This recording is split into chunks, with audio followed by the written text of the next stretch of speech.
Hello, my dear students, my dear friends. Welcome to Physics Bouquet. Previous videos में हम discuss कर चुके हैं properties of electric charges, Coulomb's law, dielectric constant और फिर continuous charge distribution, electric field due to a point charge, ये सब discuss कर चुके हैं. You can go through the playlist of Physics Bouquet channel. फिर आज डिस्कस करेंगे हम electric lines of force.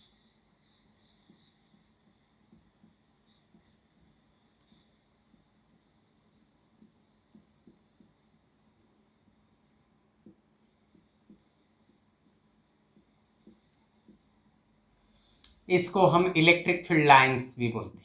Electric field lines.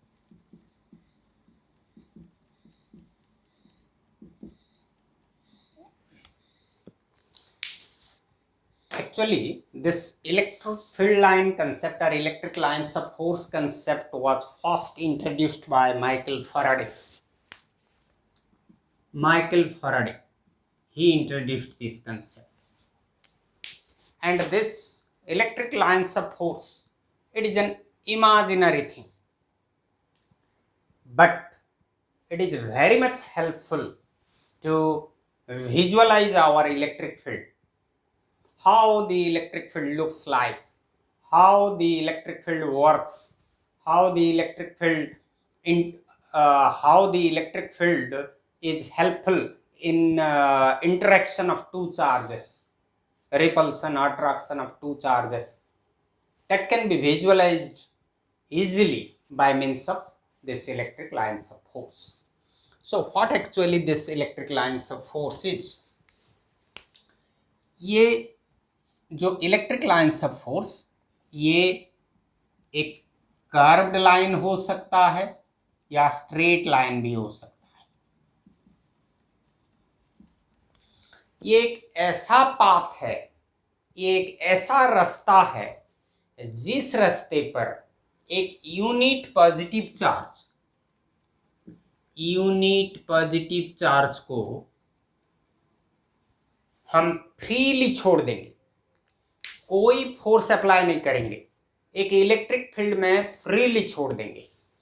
तो वो जो रास्ते पर मूव करेगा, वो कर्व्ड रास्ता हो या स्ट्रेट लाइन रास्ता हो, जो रास्ता पर मूव करेगा उसको हम इलेक्ट्रिक लाइन्स ऑफ फोर्स बोलते हैं या इलेक्ट्रिक फील्ड लाइन्स बोलते हैं.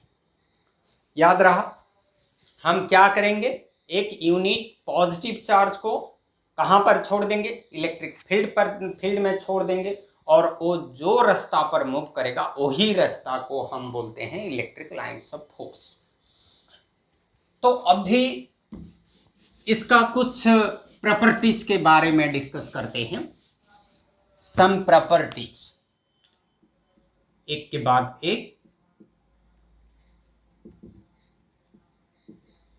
फर्स्ट प्रॉपर्टी, पहला प्रॉपर्टी है, ये जो लाइन्स ऑफ फोर्स, ये शुरू होता है पॉजिटिव चार्ज और एंड होता है negative charge. Starts from positive charge और ends at negative charge.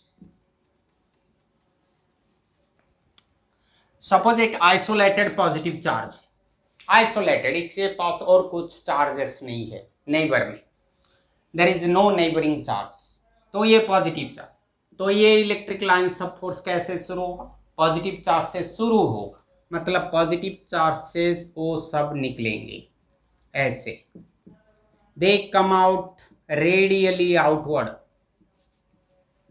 They come out from it. So they start from positive charge and they extend up to infinity. Suppose एक isolated negative charge, they ends at negative charge, तो कैसा होगा lines of force, ऐसा.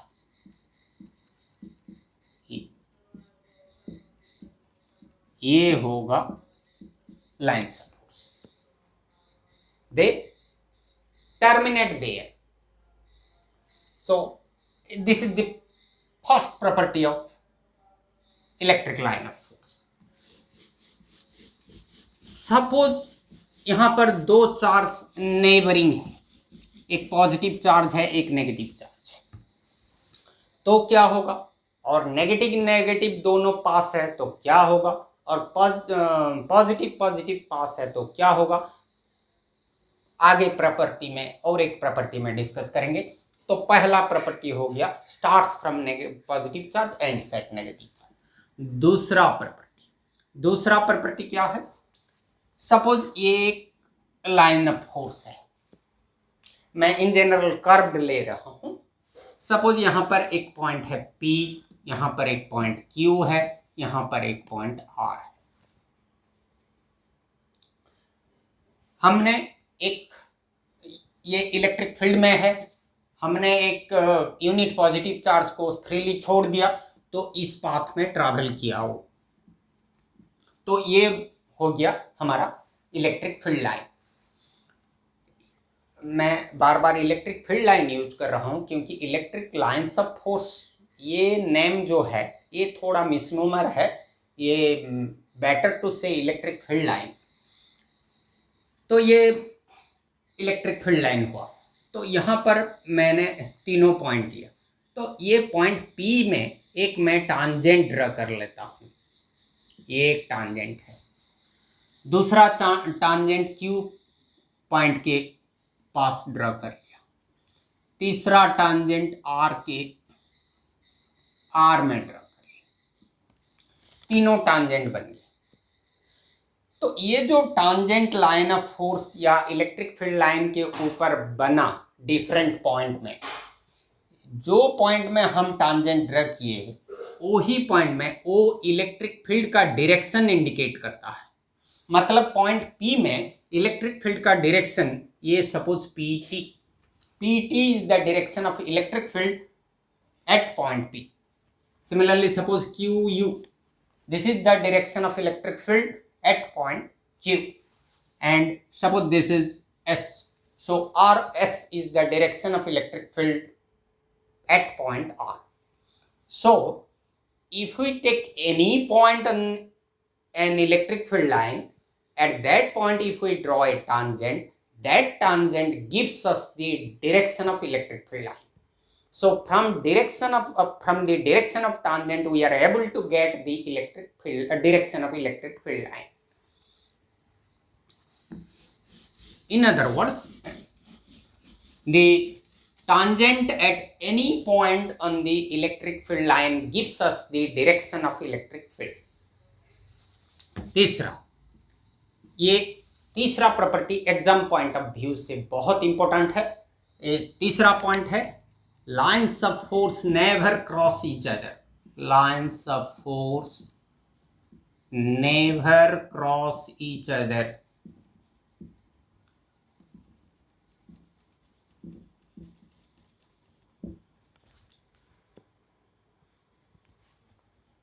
तो वो 2 और 3 lines of force कभी एक जगह नहीं मिलते. ये है never cross each other. Cross करने में क्या होगा? सपोज ये एक लाइन ऑफ फोर्स है, AB एक लाइन ऑफ फोर्स है, और दूसरा लाइन ऑफ फोर्स है सपोज ये CD. दो लाइन ऑफ फोर्स है. सपोज यहां पर क्रॉस किए, पॉइंट O में क्रॉस किए. पहले हम AB को कंसीडर करते हैं, CD को थोड़ा भूल जाते हैं. ये AB के ऊपर हमने पॉइंट O लिया, ये O के ऊपर टांजेंट ड्रा करते हैं. टांजेंट इस तरफ होगा OQ सपोज. तो OQ किसका डायरेक्शन इंडिकेट करेगा? इलेक्ट्रिक फील्ड का डायरेक्शन. कहां पर? पॉइंट O पर. तो पॉइंट O पर इलेक्ट्रिक फील्ड का डायरेक्शन इज अलोंग OQ. हो गया. अभी ये इलेक्ट्रिक फील्ड लाइन CD को आओ, ये O पॉइंट CD के ऊपर भी है, तो यहां पर एक टांजेंट ड्रा करते हैं. ये टांजेंट रहा इस डायरेक्शन में, सपोज ये OR. तो इस CD को हम रेफरेंस लेंगे तो ये इलेक्ट्रिक फील्ड लाइन के हिसाब से पॉइंट O में इलेक्ट्रिक फील्ड का डायरेक्शन कौन सा होगा, along this tangent. So along OR electric field will be directed. So just think about. Now the electric field at point O is directed along OQ as well as along OR. ये तो नहीं हो सकता, electric field एक ही point में एक ही जगह में दोनों तरफ डायरेक्टेड नहीं हो सकता, ये इम्पॉसिबल है. सो lines of force never cross each other. If they cross each other at A point then there will be two directions of electric field and that is impossible. That is an absurd thing. That is impossible. So lines of force never cross each other. चौथा property को आते हैं. चौथा property क्या है, जहां पर electric field का स्ट्रेंथ या इलेक्ट्रिक इंटेंसिटी ज्यादा होता है वहां पर इलेक्ट्रिक फील्ड लाइंस ज्यादा होते हैं. जहां पर इलेक्ट्रिक फील्ड लाइंस क्लोजर हैं, they are distance between them is very less, then at that point at that area electric field is very strong, and where they are far apart their electric field is weaker. Diagram करके समझते हैं. Suppose ऐसा है electric field lines,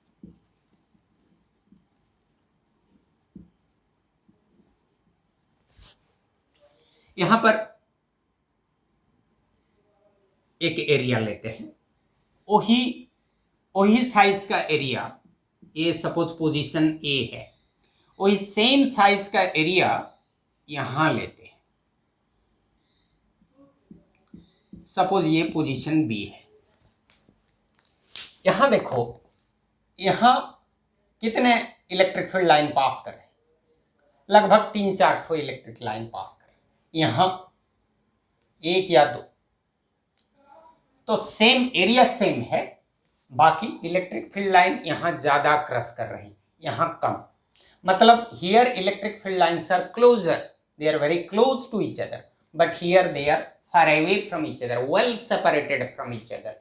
So since they are well separated, here electric field is weaker electric field,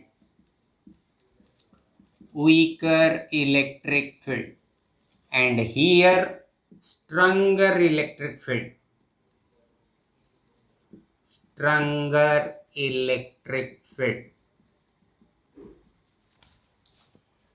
हो गया चौथा property. अब भी जाते हैं फिफ्थ प्रॉपर्टी को. और एक चीज मैं बोलना चाहता हूं, सपोज ये जो इलेक्ट्रिक फील्ड लाइन ऐसे हैं, मतलब सब पैरेलल है और उनके बीच में डिस्टेंस इक्वल है, दे आर इक्वली स्पेस्ड और पैरेलल हैं. तो मतलब क्या हुआ, यहां पर इलेक्ट्रिक फील्ड का स्ट्रेंथ जितना है, यहां पर इलेक्ट्रिक फील्ड का स्ट्रेंथ उतना है, यहां पर भी उतना है. मतलब electric field strength is everywhere same.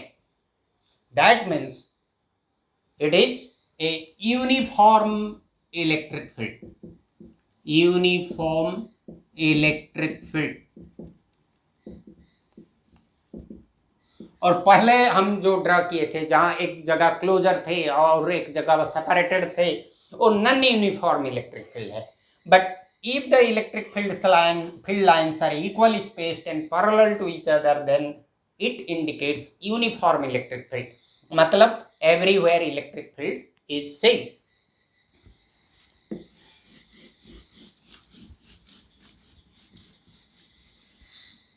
और एक पॉइंट को आते हैं, ये जो इलेक्ट्रिक फील्ड लाइंस होते हैं ये लेंथ वाइज कंट्रैक्ट होते हैं, contract longitudinally. Electric field lines contract longitudinally. ये लंगिट्यूडिनली का मतलब है लेंथ वाइज, मतलब लेंथ वाइज वो कंट्रैक्ट होते हैं, एक्सपांशन का opposite contract, and this represents or explains, better to write, explains attraction between opposite charges or unlike charges, explains attraction between unlike charges. हम पहले भी पढ़ चुके हैं, unlike charges attract each other, तो अनलाइक चार्जेस अट्रैक्ट करते हैं, तो ये जो इलेक्ट्रिक फील्ड लाइन इसलिए क्या होते हैं, उसका लेंथ कंट्रैक्ट हो जाता है। मैं पिक्टोरियली शो करता हूं, डायग्रामेटिकली शो करता हूं। ये सपोज एक पॉजिटिव चार्ज है, ये एक नेगेटिव चार्ज है, तो क्या होता है, ये जो इलेक्ट्रिक फील्ड लाइंस होते हैं ये ऐसे होते हैं, कंट्रैक्ट हो रहे हैं, उनका लेंथ कंट्रैक्ट हो रहा है।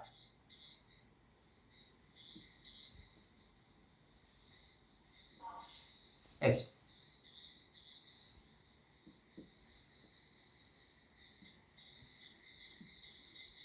ये नेगेटिव है,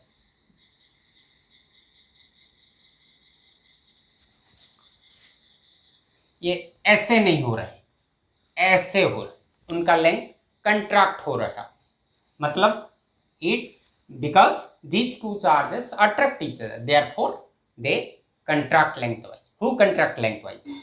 Field lines, electric field lines length contracts. It explains attraction between, it represents that there is attraction between positive charge and negative charge. तो opposite charges होने से ऐसा होता है।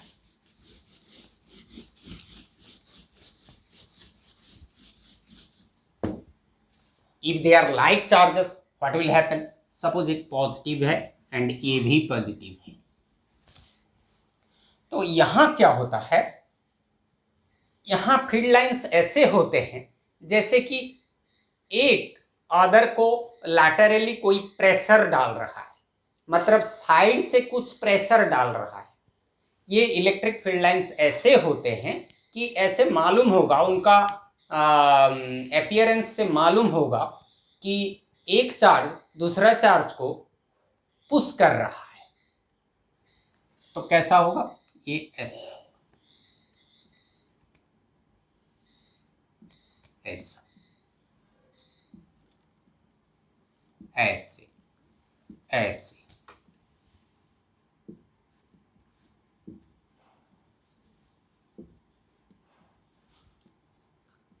लाइक दिस, मतलब जैसे कि साइड से कोई इनको प्रेशर डाल रहा है, मतलब exert lateral pressure,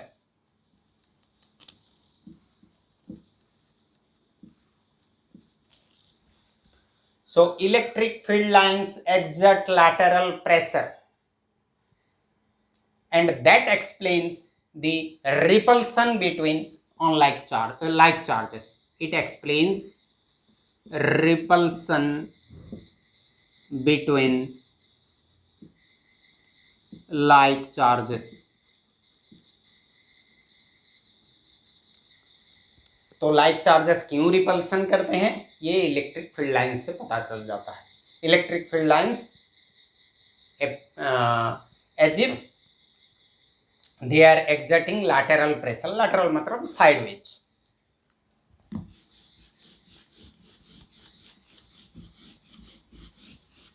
ये हो गया हमारा फिफ्थ प्रॉपर्टी। सिक्स्थ प्रॉपर्टी हो जाएगी। सिक्स्थ प्रॉपर्टी क्या है, चार्ज का मैग्नीट्यूड जितना ज्यादा होगा उसमें से उतना ज्यादा इलेक्ट्रिक फील्ड लाइंस स्टार्ट होंगे या टर्मिनेट होंगे। For example, suppose two charges है, एक पॉजिटिव चार्ज है, सपोज क्यू ए उसका इसका चार्ज है, और एक नेगेटिव चार्ज है Q B. Suppose Q A is greater than Q B, इसका मैग्नीट्यूड ऑफ चार्ज ज़्यादा है, तो यहाँ ये पॉजिटिव चार्ज है, तो यहाँ से इलेक्ट्रिक फील्ड लाइंस शुरू होंगे और यहाँ एंड होंगे। तो सपोज ऐसा,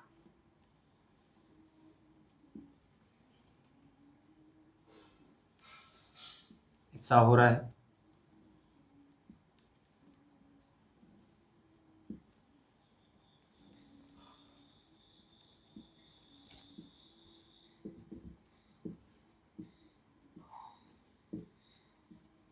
like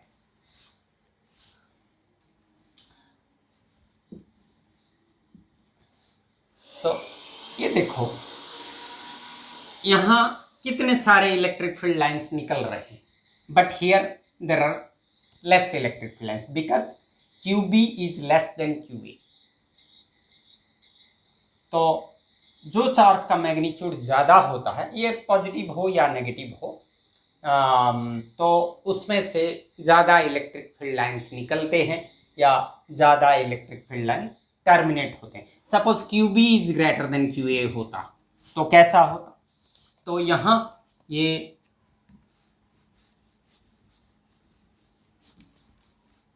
suppose QB is greater then QA, तो यहाँ क्या होता? ऐसे और ऐसे, यहाँ कम होते, यहाँ ज़्यादा हो। समझ में आया? हो गया। जब हम आगे पढ़ेंगे, गॉस लॉ पढ़ेंगे, तब इसके बारे में ये क्यों होता है पता चलेगा।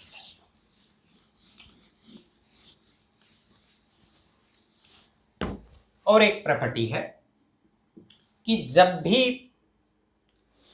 इलेक्ट्रिक फील्ड लाइन स्टार्ट होते हैं या कोई कंडक्टर में एंड होते हैं, तो स्टार्ट होने के वक्त और टर्मिनेट होने के वक्त वो परपेंडिकुलरली स्टार्ट होते हैं सरफेस के साथ। वो कंडक्टर के वो जहाँ से शुरू होते हैं, वो पॉजिटिव चार्ज हो या नेगेटिव चार्ज हो, जहाँ से शुरू होते हैं या टर्मिनेट होते हैं, स्टार्ट होने के वक्त परपेंडिकुलरली निकलते हैं और टर्मिनेट होने के वक्त ही परपेंडिकुलरली टर्मिनेट होते हैं। मतलब ये सपोज ऐसा हुआ तो ये ऐसा, ये सरफेस के साथ परपेंडिकुलरली निकलेगा, और ये सपोज पॉजिटिव है ये ऐसा, और यहाँ सपोज नेगेटिव चार्ज है तो यहाँ ऐसे जाकर फिर जब टर्मिनेट होगा ये सरफेस के साथ परपेंडिकुलरली टर्मिनेट होगा।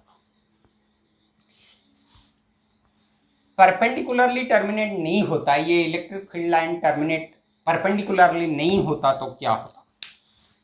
सपोज ये परपेंडिकुलर नहीं है, सपोज ये एक सरफेस है, इसके साथ ये परपेंडिकुलर नहीं है, कोई एंगल कर रहा है, सपोज ऐसा कुछ एंगल कर रहा है, ये एक एंगल बना रहा है, तो इलेक्ट्रिक फील्ड इस डायरेक्शन में डायरेक्टेड होगा। इलेक्ट्रिक फील्ड लाइन इस डायरेक्शन में हो गया तो ये एक वेक्टर क्वांटिटी है, electric field is a vector quantity, तो इसका दो कंपोनेंट आ जाएंगे, ये एक x कंपोनेंट होगा, ये एक y कंपोनेंट होगा, EY और EX। ये जो कंपोनेंट होगा ये इसके सरफेस के ऊपर एक कंपोनेंट होगा, तो कंपोनेंट होगा तो क्या करेगा? इसमें जो इलेक्ट्रॉन्स होंगे, इलेक्ट्रॉन को वो फोर्स अप्लाई करेगा। कौन? ये जो कंपोनेंट, इलेक्ट्रिक फील्ड का जो कंपोनेंट, ये क्या करेगा? ये इलेक्ट्रॉन्स के ऊपर फोर्स डालेगा, तो इलेक्ट्रॉन्स मूव करेंगे, इलेक्ट्रॉन्स मूव करेंगे तो क्या होगा? करंट क्रिएट होगा। मगर एक ही सपोज हम कुछ बैटरी कनेक्ट नहीं किए, जनरेटर कनेक्ट नहीं किए हैं, ऐसा ही एक वायर पड़ा है, उसमें करंट फ्लो हो सकता है क्या? नहीं हो सकता है। तो यहाँ पर इलेक्ट्रिक फील्ड लाइन कोई एंगल करेगा, परपेंडिकुलर नहीं होगा, तो यहाँ ऐसे ही कोई एक्सटर्नल बैटरी, कोई एक्सटर्नल जनरेटर नहीं देने से भी करंट फ्लो करेगा, जो कि इम्पॉसिबल है। So electric field lines start perpendicularly and perpendicular. और एक प्रॉपर्टी डिस्कस करते हैं कि कंडक्टर के अंदर electric line field lines pass नहीं करता। सपोज ये एक कंडक्टर है, एक कंडक्टर है, तो इसके अंदर इलेक्ट्रिक फील्ड लाइंस पास नहीं करेंगे, क्योंकि इलेक्ट्रिक फील्ड एक कंडक्टर के अंदर जीरो होता है। कंडक्टर के अंदर इलेक्ट्रिक फील्ड जीरो है। There is no electric field inside a conductor. जब कैपेसिटेंस चैप्टर पढ़ेंगे यहाँ हम ज़्यादा डिस्कशन करेंगे। अभी याद रखते हैं कि electric field inside a conductor is zero, therefore there will be no electric lines of force inside a conductor.